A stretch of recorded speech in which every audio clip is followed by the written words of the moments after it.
BTech complete చేసేసాను. అక్కడ నుంచి కోచింగ్ తీసుకున్నాను.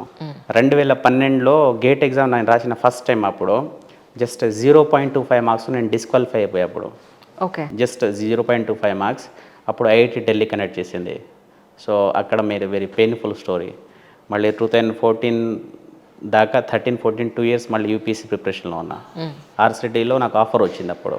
జిఎస్లో మంచి స్కోర్ వచ్చింది. సో ఇట్లా నాకు అప్పుడు 25,000 లేక నేను మెయిన్స్కి అటెండ్ కాలేకపోయినట్టు. కోచింగ్కి నాకు ఎవరు సపోర్ట్ చేయలే అప్పుడు. సెల్ఫ్గానే చేసి మళ్ళీ తర్వాత ఫ్యాకల్టీగా చేసి అక్కడ నుంచి మళ్ళీ ఇల్లు లేదు కదా, ఇల్లు కట్టించాలి, మళ్ళీ అమ్మ నాన్నకి మళ్ళీ ఏం చేయాలని చెప్పేసి ఫ్యాకల్టీ చేసి సైడ్కి మళ్ళీ హోమ్ ట్యూషన్ చెప్పడం స్టార్ట్ చేసిన. Morning to evening college duty, మళ్ళీ ఈవినింగ్ తర్వాత హోమ్ ట్యూషన్స్. సో ఇట్లా చెప్పుకుంటూ నేను సంపాదించే ఒక 10 రూపాయలైనా సరే మా అమ్మ నాన్నకి హెల్ప్ఫుల్ అవ్వాలి అది. సో అట్లా నేను కష్టపడుతూ ఇక ఇల్లు కట్టించాను. దాంట్లో ఒక మేజర్ ఇన్సిడెంట్ ఏంటంటే నేను మా అక్క ఇద్దరం ఆ రోజు మా ఇంటికి స్లాబ్ వేస్తున్నాను అనమాట, స్లాబ్. సో ఆ రోజు ఉంటే యాక్సిడెంట్ అయింది. Major accident in Hyderabad Vijayawada సెక్షన్లో సూర్యాపేట నుంచి డైవర్ట్ అయిపోతుంది మా ఖమ్మంకి. సో అక్కడ బిగ్ యాక్సిడెంట్స్ అయింది అనమాట. నా లెగ్ కూడా ఇంజూర్ అయింది బాగా. నైట్ మొత్తం అక్కడే ఖమ్మంలోనే ఉండి ఇంటికి అమ్మ నాన్నకి చెప్పలే యాక్సిడెంట్ అన్నట్టు. అక్కడ నుంచి మా అక్కకి 50,000 రూపాయలు ఉండే నా దగ్గర. మా అక్కకి ఇచ్చేసి చెప్పిన అనమాట, అమ్మ నాన్నకి ఏం చెప్పకని చెప్పేసి. అయ్యో. అక్కడ నుంచే మళ్ళీ తమ్ముడు వేయడని చెప్పి మమ్మీ డాడీ అడిగారు. ఏంటంటే నాకు ఇట్లా యాక్సిడెంట్ అయినట్టు తెలిసిందనుకో మళ్ళీ వర్క్ మొత్తం మిషన్స్ వచ్చినాయి, అన్నీ వచ్చినాయి, రేపు పొద్దున వర్క్ ఆగిపోతుంది. నాకేం కాలేదు, నేను చూపించుకుంటానక్క అని చెప్పేసి మా అక్కకి 50,000 ఇచ్చేసి ఇంటికి పంపించేసా. అక్కడి నుంచి ట్రీట్మెంట్, నా కాలు మొత్తం ఇదైపోయింది, విరిగింది. హాస్పిటల్ చూపించుకొని మళ్ళీ వచ్చిన. అప్పుడు నేను ఇక్కడ మన ఇంజనీరింగ్ కాలేజీలో ఫ్యాకల్టీ చేసిన, నేను హెచ్ఓడి అక్కడ. నెక్స్ట్ డే నాకు పిల్లలకి సెమిస్టర్ ఎగ్జామ్స్, అయ్యో, అవన్నీ నేను చేయాలి ఇక. సో అట్లా అదే కాలుతోనే మళ్ళీ కాలేజీ కూడా అటెండ్ అయ్యాయి. ఎందుకంటే నా వల్ల మళ్ళీ పిల్లల భవిష్యత్తు మళ్ళీ ఇది అవ్వదు. సో అట్లా స్ట్రగుల్ అయ్యి వచ్చేసాను అనమాట. మా అక్కకి ఎప్పుడే మ్యాచ్ చూస్తున్నాం. జస్ట్ లారీ వెనక టైర్కి మేడం చిన్న ఒక 1/2 మీటర్ దూరంలోనే మా అక్క హెడ్ మిస్ అయిపోయింది టైర్ కింద. చాలా బిగ్ ఇది. నెక్స్ట్ సెకండ్లో ఒకటే సింగిల్ వే మేడం అది. నేను ఈ డిపార్ట్మెంట్ చూజ్ చేసుకోవడానికి కూడా మెయిన్ రీజన్ అనమాట. ఇప్పుడు రోడ్స్ లేదు, సింగిల్ వేలో జర్నీ, నైట్ టైంలో 2 వీలర్స్కి ఆటో ఇట్లా వెరీ ట్రబుల్. లారీలు బస్సెస్లు చాలా ఓవర్టేక్ చేస్తూ ఉంటాయి. సో ఇట్లా అని చెప్పేసి నెక్స్ట్ సెకండ్లో నాకు యాక్సిడెంట్ అయింది. సో నాది బస్ కింద నా తల మిస్ అయిపోయింది. అవి రైనీ సీజన్ అప్పుడు టైర్ బాగా జారుతున్నాయి. సో అట్లా నాకు నైట్ మొత్తం నేను స్ట్రగుల్ అవ్వకుంటూ, మా అక్క నైట్ మొత్తం మా అక్క నాకు కాపలా, నిద్ర లేదు. దోమలలో కొన్ని వేల దోమలు కుట్టినాయి బాడీకి. బయట బస్ స్టాండ్ దగ్గర అక్కడే నైట్ స్పెండ్ చేసి అక్కడే పడుకొని బస్ స్టాండ్లోనే పొద్దున మా అక్కకి ఇచ్చేసి నేను హాస్పిటల్ అడ్మిట్ అయ్యి నెక్స్ట్ డే ఈవినింగ్ నేను హైదరాబాద్కి వచ్చేసి నెక్స్ట్ డే మళ్ళీ నేను కాలేజీకి వెళ్ళి మా పిల్లలకి మొత్తం ఎగ్జామినేషన్స్ అవన్నీ నేను చూసుకున్నాను. సో అమ్మాయిలకైతే ఇల్లు కట్టించారు? ఇల్లు కట్టించాను. ఎక్కడ? ఖమ్మంలోనే.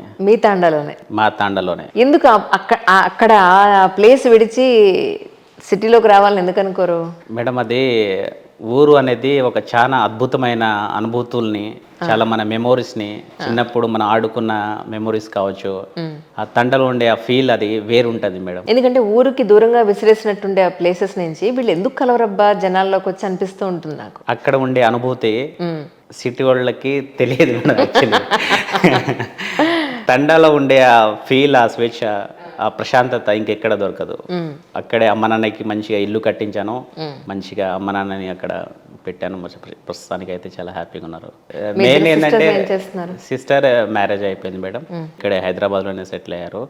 నాకు మెయిన్గా అనిపించింది ఏంటంటే, నాది 2014లో నాకు ఏడబ్ల్యూ జాబ్ నాకు రాలేదు. అప్పుడు నాకు జాబ్ రానప్పుడు ఏంటంటే అందరూ, ఈవెన్ ఆల్సో మై బ్రదర్ కూడా నన్ను దూరం చేసేసారు. అక్కడ మస్తు పెయిన్ఫుల్ అనిపించేసింది. అంటే సొంత వాళ్ళు కూడా నమ్మలేని పొజిషన్ అనమాట. 10th మంచి టాపర్ స్టూడెంట్, బీటెక్ మంచి గోల్డ్ మెడలిస్ట్, ఎంత చదువుతున్నా కూడా ఏదో కొంచెంలో మిస్ అయిపోతుంది అది. నేను చాలా కష్టపడుతున్నా, అది మా అమ్మకి తెలుసు. లాస్ట్కి నన్ను ఎవరు నమ్మలే కానీ మా మమ్మీ నమ్మింది. నాకు ఏం కాదురా కొడుక, నువ్వు చేయగలవు, మళ్ళీ ట్రై చేయి. అమ్మ 2 మాటలు తిట్టేసిన తర్వాత మళ్ళీ మమ్మీనే ఎంకరేజ్ చేసి లాస్ట్ మూమెంట్లో నాకు ఏడబ్ల్యూ జాబ్ రాలేదు, మిస్ అయిపోయింది. దానికంటే ముందు నేను బ్యాంక్ కోచింగ్లో ఎస్బీఐ పిఓగా నేను సెలెక్ట్ మెయిన్స్లో పోయింది నాది. ప్రతి ఒక్క ఎగ్జామ్స్ అటెండ్ చేశాను. చాలా ఫెయిల్యూర్స్ చూసారు. చాలా ఫెయిల్యూర్స్ చూసిన. ఏంటంటే తండాలలో కొన్ని లైట్ లేని అక్కడి నుంచి నా జర్నీ స్టార్ట్ అయితే ఈరోజు ఇండియాలో ఒక దేవిలాల్ అనే ఒక బ్రాండ్ని తీసుకొచ్చిన అనమాట. ఇంతకీ మీ తాండాకి మీరు ఏం చేస్తారంటే ఏం చెప్తారు? నా విలేజ్లో నా అల్టిమేట్ డ్రీమ్ ఒకటి ఉంది మేడం.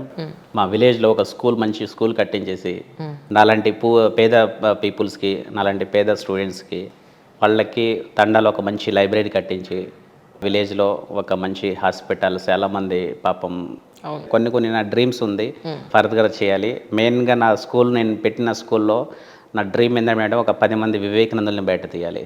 ఒక 10 స్కూల్ పెట్టలేదు, నా పెట్టాలి అనుకున్న స్కూల్లో ఒక 10 మంది వివేకానందలు, 10 మంది అబ్దుల్ కలాంలు, 10 మంది అంబేద్కర్లు తయారు చేయాలని నా అల్టిమేట్ డ్రీమ్ ఉంది. అది స్టార్ట్ చేయాలి నెక్స్ట్ ఫ్యూచర్. నా మెయిన్ టార్గెట్ గోల్ అది, నెక్స్ట్ అదే ఉంది మేడం. నేను ఇలా అంటున్నాను, తప్పుగా అనుకోకండి.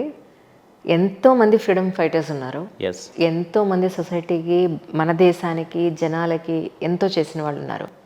ఈ తాండాల నుంచి వచ్చిన వాళ్ళు పర్టికులర్గా అంబేద్కర్ని ఎందుకు పట్టుకుంటారు? ఆయన తప్ప ఇంకెవరు లేరా? చాలా మంది ఉన్నారా మేడం.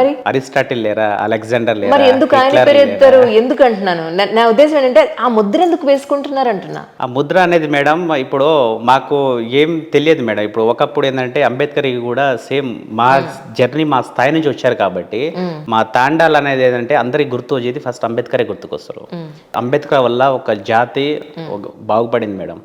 తాండా అంటే ఇప్పుడు నాకు కూడా మేడం ఐఐటి రూడ్కిలో సో ఇట్లా ఎస్టీ ఇట్లా కమ్యూనిటీ అని చెప్పి నాకు కూడా కొన్ని వచ్చిందనమాట. అక్కడ కూడా నేను స్ట్రగుల్ అయ్యి అక్కడ కూడా నేను స్టార్ట్ చేసి ఐఐటిలో అక్కడ కూడా నేను ఫస్ట్ సెమిస్టర్లో అట్లా ఉండి సెకండ్ సెమిస్టర్లో ఐఎమ్ ద టాపర్ అనమాట ఐఐటి రూడ్కి.